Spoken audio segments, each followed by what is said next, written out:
안녕하세요. 하나님의 사람들 이태근 목사입니다. 안녕하세요. 전윤식입니다. 목사님, 제가 네.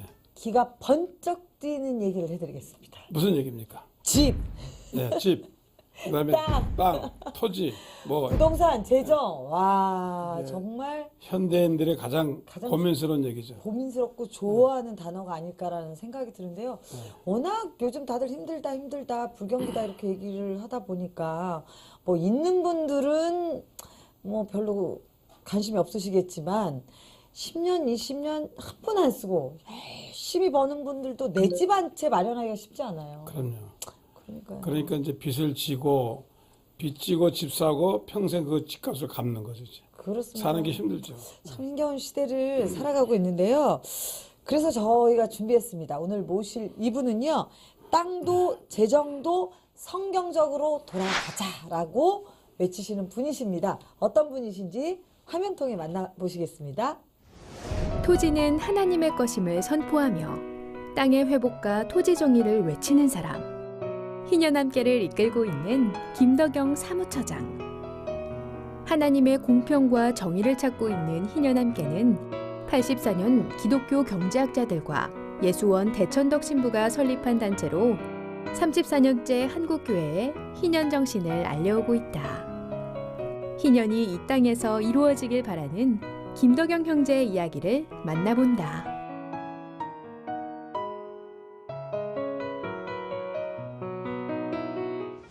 네, 희년 함께 사무처장으로 계시는 김덕영 형제님 오셨습니다. 어서 오세요. 안녕하세요. 반갑습니다. 와, 네. 아니 저는 사무처장님이시라고 그래서 네. 머리 하얘신 분, 선생님이 아주 나오실 줄 알았는데. 젊은 분이 나오셨네. 네, 뭔가 새로운 메시지가 있을 것 같은데요. 신년과 함께. 네, 어떤 곳일까요? 소개 부탁드릴게요. 네, 저희 희년함께는 1984년에 시작한 단체입니다. 오, 오래됐네요. 네, 예수원의 대천덕 신부님 한번 들어보셨을 네, 거예요. 네. 미국인인데 한국으로 파송된 선교사님이셨죠. 네. 그 대천덕 신부님과 소수의 기독교 경제학자들을 중심으로 시작된 단체고요. 네. 저희는 이제 성경의 희년을 실천하고 또 희년을 어떻게 우리의 사회에서 할 수 있을까 이런 고민하는 단체입니다. 네. 근데 성경에 보면 희년을 보면요, 이제 신학자들이 정리할 때 부채 탕감이 있었다 그러고요. 네. 그다음에 노예 해방이 있었고요. 그다음에 토지 반환이 있었습니다.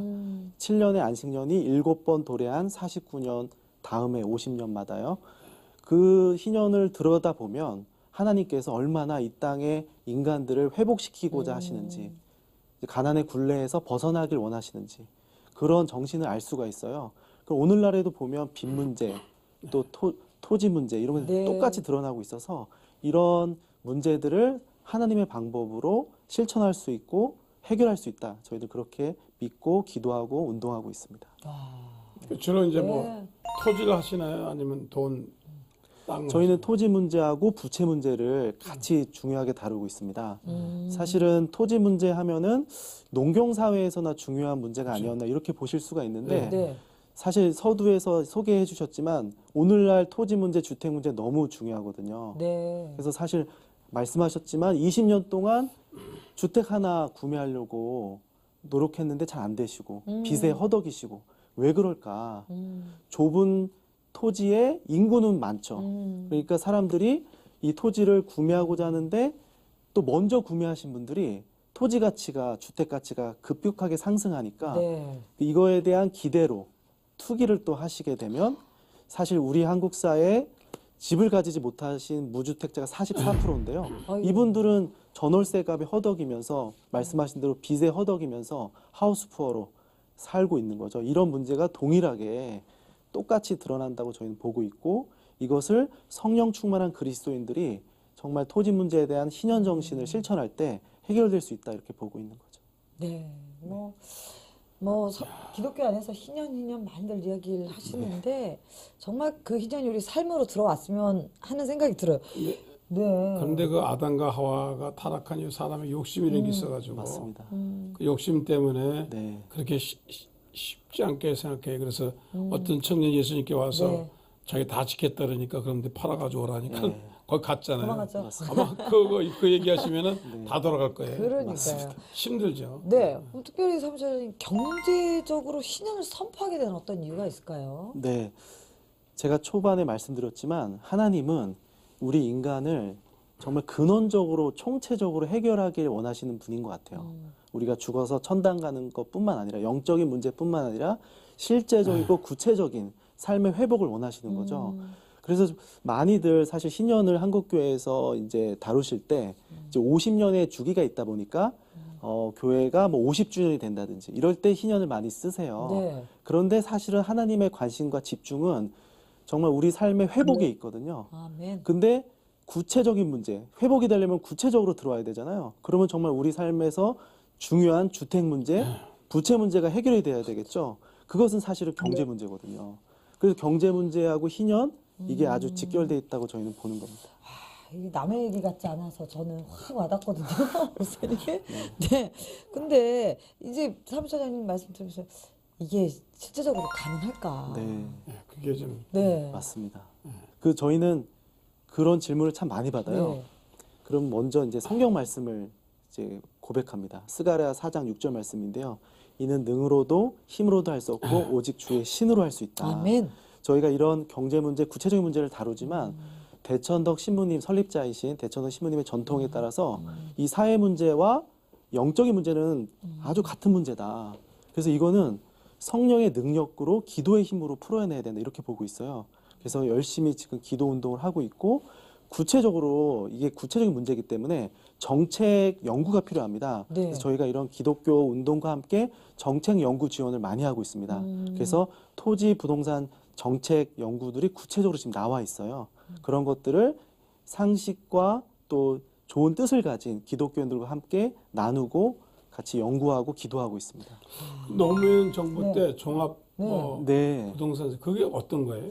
예, 종합 부동산세라고 해서 그 토지의 보유세를 좀 높이는 정책이었습니다. 사실은 이 정책이 이념적인 편견 속에서 많이 좀 좌편향됐다는 그런 오해도 받기도 했는데요. 실제 그 정신을 들어가 보면 토지에 대한 보유세를 좀 높이고 다른 세금을 좀 낮추는 것이었어요. 그런데 토지는 레위기 25장 23절에 보면 하나님의 것이다. 성경에 보면 뭐라 그러냐면요. 토지는 다 하나님의 것이고 너희는 다 이제 임대인들이다. 아니, 너희들은 다 세입자들이 이렇게 보세요. 그래서 토지의 부분에서 보유세를 좀 높이면 투기의 목적으로 재테크의 목적으로 토지를 가지려는 사람들은요. 좀 그 토지를 세금이 높으니까 좀 내려놓겠죠. 네. 그리고 토지는 주택은 재테크의 대상이 아니라 우리가 정말 사는 공간이다. 이런 인식의 전환이 필요한 그런 방향성에 입각한 정책이었죠. 중국 같은 데는 토지를 개인 소유하지 못하고 그냥 임대잖아요. 아무래도 이제 중국은 사회주의 국가다 보니까 임대 기간을 말씀하신 것처럼 50년에서 100년 동안 장기 임대를 하는 거죠. 그럼에도 불구하고 중국의 경제 성장 속도가 너무 빠르다 보니까 네. 그 장기 임대한 그 사이에서 또 부동산 투기가 또 심각하게 벌어지고 있는 문제가 또 임대, 예, 재임대나요? 그렇죠. 그렇습니다. 그 임대 기간이 장기이다 보니까 또 그 안에서 투기가 벌어지는 문제가 또 되고 있습니다. 그래서 농경사회 때는 농사 지려고 신연을 해서 소작인들에게 보여주는데 네. 지금 그 신연을 해도 결국 가져가는 사람에다 땅 투기하고 그러면은 네. 효과가 없을 것 같아요. 그래서 근본적으로 토지 보유세를 높이는 정책은 땅과 주택은 투기의 대상이 아니다. 이거는 주거는 필수제이기 때문에 모두가 필요한 집에서 실수요자 중심으로 거래가 돼야 된다. 이런 정신이라고 보시면 그래서 되겠습니다. 뭐 기득권이 있는 사람들이 맞습니다. 그렇죠. 이래서 아니 내가 열심히 벌어서 내가 내 집, 내 땅 샀는데 네. 그게 무슨 문제야? 이러시는 분들도 있을 예, 것 같아요. 그렇게 보실 수 있을 것 같아요. 그런 분들이 그렇게 이제 하실 수 있는데 저희 그리스도인이라면 그렇게 생각하시면 안 될 것 같습니다. 우리 하나님의 아주 중요한 말씀 중에 하나가 내 이웃을 내 몸과 같이 사랑하는 거잖아요. 근데 소수의 토지와 주택을 다량 보유하신 분들이 사실 뭐 1% 정도 되면 7, 800채 이렇게 보유하신 분도 있어요. 근데 그런 분들은 사실은 7, 800채 뭐 살려고 하는 건 아니잖아요. 7, 800채. 네. 그거는 이제 사실은 투기 목적인데요. 정말 근데 이제 그렇게 하시는 분들이 자기 수익률 때문이라면 좀 합리적인 선택일 수 있는데 그걸로 인해서 오늘날 전월세로 하우스 푸어로 빚에 허덕이면서 고통당하는 우리 내 옆에 이웃이 있다면 그렇게 하시면 안 되는 거죠. 그래서 저희는 그것이 그리스도인이라면 희년 정신, 하나님의 정신에 입각해서 그렇게 하시면은 안 된다고 보고 이제 예, 아니, 이런 운동을 하는 겁니다. 800채 가지고 계신 분들은 한 10채만 갖고 나머지 나눠주시면 안 될까요? 그런데 그 우리가 성남시에서 네. 주빌리 했는데 채권을 사가지고 네, 네. 탕감해 주는 거거든요. 예. 악성 채권을 네, 사가지고 맞습니다. 돈을 우리가 좀 내가지고 하는데 예. 그 상당히 신선하더라고요. 예, 그 아주 뭐 엄청 힘든 사람들을 네, 네. 이게 사채 고리, 사채 이자가 엄청 비싸더라고요. 맞습니다. 살인적이더라고요. 저희 나라 그 대부업 법정 이자율이요 27.9%입니다. 야, 근데 이제 엄청나다. 청년들이 돈이 부족하니까 생활비가 부족하니까 전화를 하는 겁니다. 근데 케이블 방송에 보면 대부업 광고가 엄청 네. 되고 있어요. 예, 예. 네. 근데 실제로 전화만 하면요 300만, 500만에 쏴줘요. 예. 근데 이 친구들은 그 30%가량 되는 빚을 내다가 아주 부채 악순환에 빠지게 되죠. 그렇죠. 이제 그런 문제를 해결하고자 그런 주빌리의 근데 그 활동도 정도는 뭐 어떤 되고 사람은 있습니다. 장기도 팔아야 되고 뭐 아유. 악성 그 네, 나쁜 사람들은 아주 심각한 사례인데요. 그런 분은 대부업체 넘어서 사채까지 쓰시는 분들이 있습니다. 그런 케이스가 많지는 않지만 아주 심각하게 그렇게 되기도 합니다. 그런데 또 이제 보면은 뭐 성형수 하려고 빌렸다고 그러고 그러니까 그 참 그 좀 제가 생각이 이해가 안 되더라고요. 네. 되게 정말 아까 말씀하신 것처럼 삶의 어떤 회복과 회심이 필요하다는 네, 생각이 드는데 희년 함께에서 그럼 구체적으로 어떤 일들을 하세요? 네, 말씀드린 것처럼 토지 주택은 재테크의 수단, 투기의 수단이 아니라 우리가 행복하게 살 수 있는 주거의 공간이다. 이런 인식들을 우리 기독교인들 먼저 희년 정신에 입각해서 실천하자. 그래서 사실 투기에서 엄청난 부를 창출해서 사실 하나님 앞에 천열배 드리고 11조 드리면 저는 하나님이 슬퍼하실 것 같습니다. 그런데 물론 자기는 부를 누려서 하나님의 복이라고 생각하실 수 있지만 내 이웃들이 지금 전월세 때문에 고통당하고 있고 이런데 이걸 하나님이 기뻐하시지 않겠죠. 이런 것들을 기독교인들한테 저희가 함께 이제 나누고 있고요. 이런 교육과 홍보를 하고 있고 또 구체적으로는 부채 문제에 너무나 허덕이는 청년들이 너무 심각하다 보니까요. 요즘 뭐 흑수저라 그러는데요. 네. 오포 세대라 그러고 이런 청년들이 조금이라도 좀 회복될 수 있는 걸 마련하기 위해서 저희가 무이자 저축운동, 와. 그 무이자 저축운동으로 네. 모여진 자본을 가지고 네. 청년들한테 이제 무이자로 전환해주는 그런 사업들을 하고 있습니다. 그거 바람직하네 진짜. 그래요. 아니 청년들이 정말 대학 다닐 때부터 학자금 대출 네. 시작해서 또 나와서 집 월세 얻느라고 또 대출 받고 땅을 뭐 안타까워요. 50년 됐다고 내놓을 사람은 별로 없을 것 같고 네. 무이자로 하는 거는 어느 실현 가능성이 좀 있는. 그럼요. 정직하게. 그래서 이제 말씀하신 대로 목사님 말씀하신 대로 이건 뭐 10만 원 내시는 분도 있고요. 네. 뭐 5만 원씩, 5천 원씩 이런 작은 그 흐름들이 모여서 벌써 1억 9천이 모였습니다. 저희가 와. 1년 이제 한 6개월 됐는데요. 그래서 지금 많은 청년들한테 희망을 좀 선물하고 있습니다. 저희 빚에 허덕이는 저희 청년들에게도 소개를 해야겠다는 생각이 드는데 그 사무처장님 말씀 듣고 보니까 성경의 희년 정신이 네. 참 삶의 회복을 전해줄 수 있겠다는 네. 생각이 들거든요. 네, 네. 근데 우리 시장 경제는 어떻게 적용을 네. 해야 할까요? 저희는 근원적으로 성경의 희년 정신이 하나님이 너무나도 놀라운 창조주시기 때문에 우리 삶의 모든 문제를 해결할 수 있다. 그런 믿음에 근거하고 있어요. 오늘날 자본주의는 시장 경제이기 때문에 저희가 토지는 하나님의 것이다. 토지 공개념 이렇게 말하면 시장 경제인데 사회주의 아니냐 이렇게 오해하시는 분도 있어요. 그렇지가 않고요. 시장 경제에서는 토지에 대한 세금을 보유세를 좀 올리게 되면요. 토지 가치세라 그럽니다. 네. 그러면 이제 그런 세금을 올리는 만큼 열심히 노력하는 땀 흘리는 분들은요. 근로소득세를 좀 낮춰야 됩니다. 그 땀 흘리는 자들한테는 대가가 그대로 가고 토지 보유세를 매기게 되면 무리하게 투기 목적으로 많이 보유할 필요가 없거든요. 그렇게 이제 저희들이 하게 되면 시장 경제가 더 활성화됩니다. 자본주의가 건강하게 돌아가게 됩니다. 그래서 이것이 자본주의 시장 경제와 배치되지 않습니다.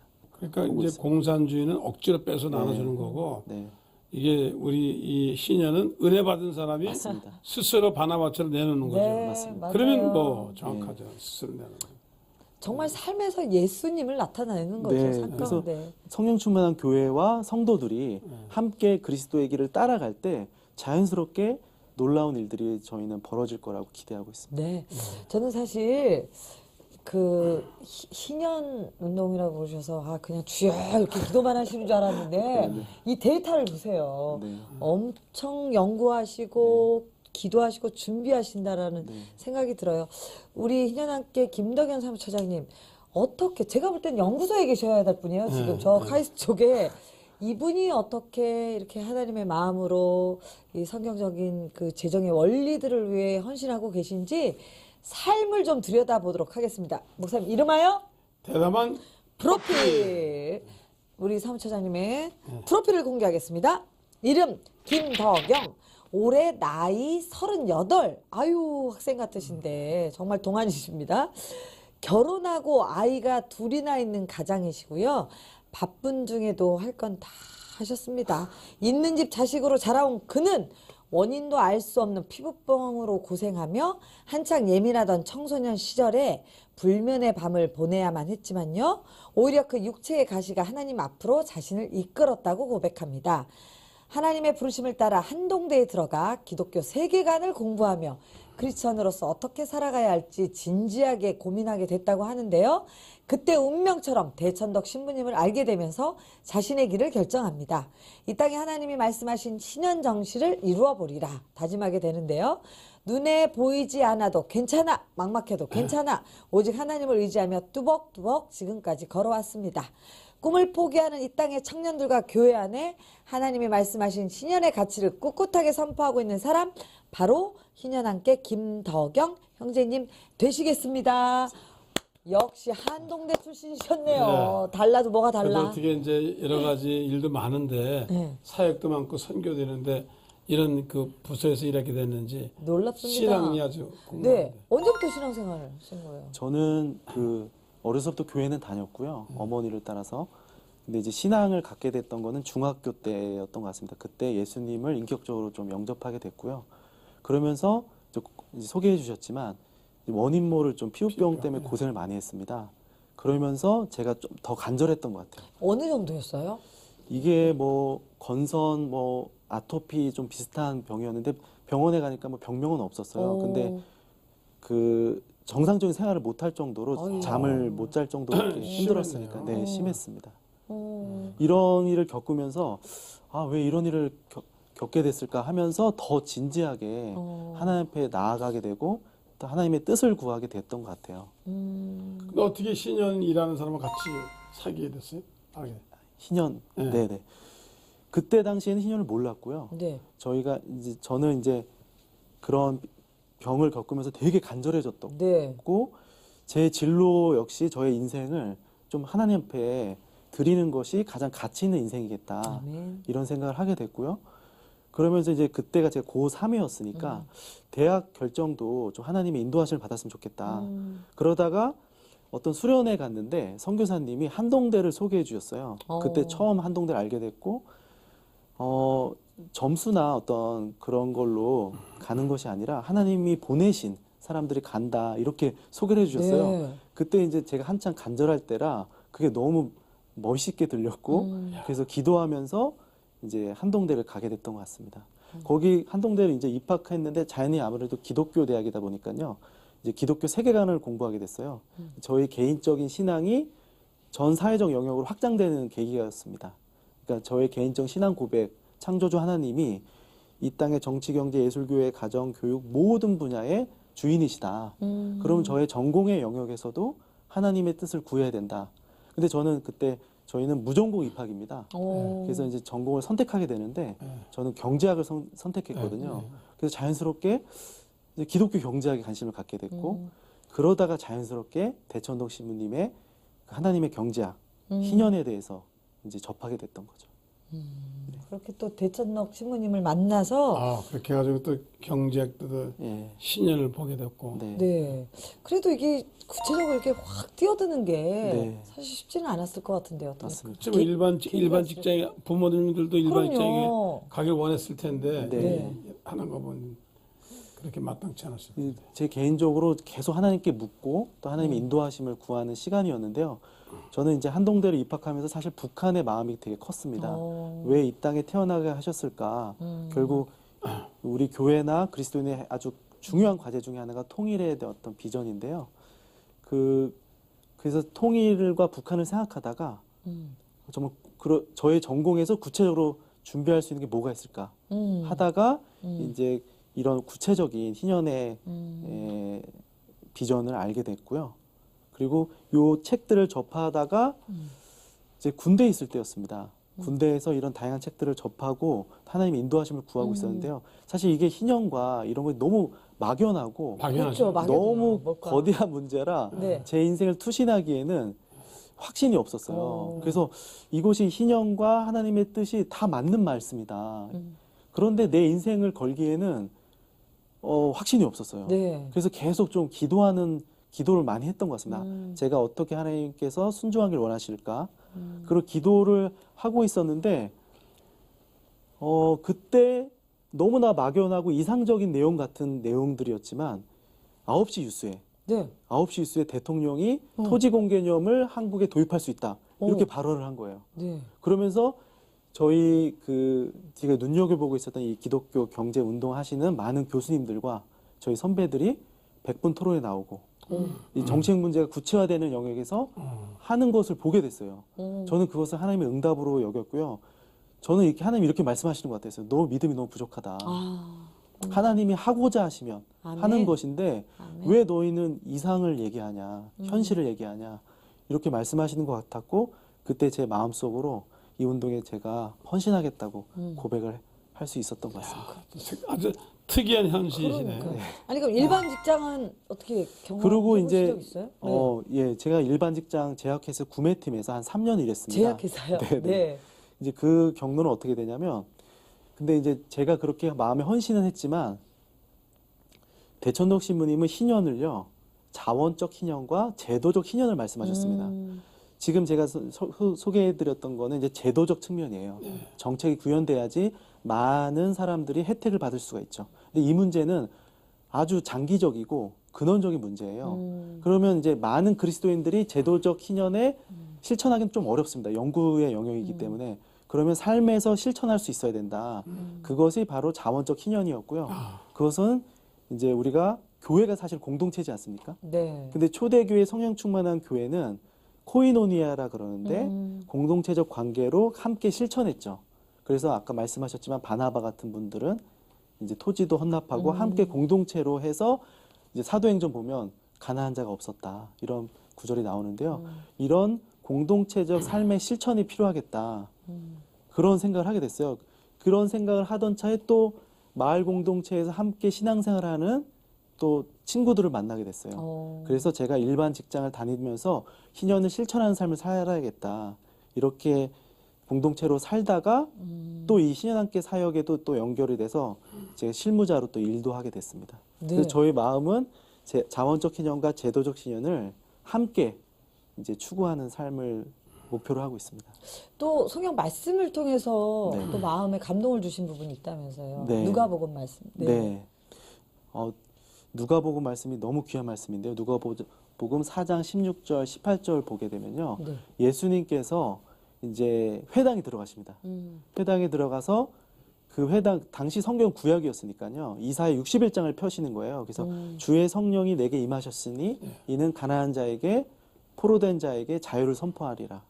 주의 성령이 임한 목적이 이 땅에 고통받고 포로된 자를 자유케 한다는 거죠. 그리고 그 은혜의 해를 전파하려 함이라 하는데 그 은혜의 해가 바로 희년입니다. 아까 희년의 정신이 어떻게 구체적으로 우리를 회복시키는지 말씀드린 것처럼 예수께서도 성령이 내게 임하셔서 이 땅에 고통받는 가난한 자들을 실제로 해결하겠다. 이를 말씀이죠. 이 말씀이 또 희년의 말씀이고요. 저의 비전이 되어서 많은 교회에 또 성령 충만한 그리스도인들과 함께 이걸 실천하고 싶은 비전이 있습니다. 어쨌든 이 방송 보시는 분들 중에 정말 삶의 전반적인 어떤 회복이 필요하신 분들은 꼭 함께 하셨으면 좋겠고요. 그 막연했던 희년에 대해서 오늘 그 성경적인 희년의 메시지를 꼭 한번 삶에 적용해 보셨으면 좋겠습니다. 어느덧 저희가 1부 이제 마무리할 시간이 됐고요. 다음 시간에 계속해서 김덕영 형제님과 또 희년에 관한 희년 운동에 대한 이야기 나누어 보도록 하겠습니다. 보통 보증금이 500에 뭐 4, 50 이렇습니다. 그냥 창문 없는 방이, 고시원 이런 데가. 근데 이런 주거 문제가요, 심리적인 영향이 되게 큰데요. 이런 친구들이 그렇게 주거비가 나가는데 또 고립돼 있습니다. 홀로 살아가고. 그러니까 심리적으로 되게 불안해요. 하나님께서는 빚으로 인간이 노예화되는 걸 원치 않으셨죠. 그래서 저희가 무이자 저축운동을 하자. 무이자 대출을 해드리고, 그리고 재무상담 해드릴 때 재정적인 회복뿐만 아니라 일단 청년들의 마음이 회복되는 걸 많이 봤어요. 이 희년운동을 하면서 이 땅에 가난한 자들, 고통받는 자들을 하나님이 얼마나 안타까워하시는가 그 마음을 느꼈고요.